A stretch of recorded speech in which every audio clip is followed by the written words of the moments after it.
Yeah, I'm trying out. This is the old failing mains filter, and I'm just checking the milliohms. It's 0.91, which is low. So that's what that is. We swap over to the new one.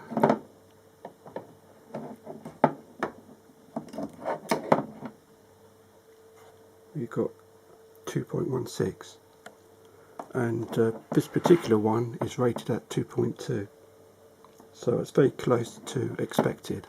That means this is a good one. This one is a rubbish one. Possibly you might be able to see, I sort of turn it around, you can see a shininess. You might just about see a shininess there.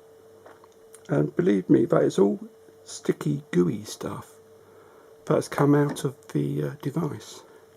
That's how I know it's rubbish.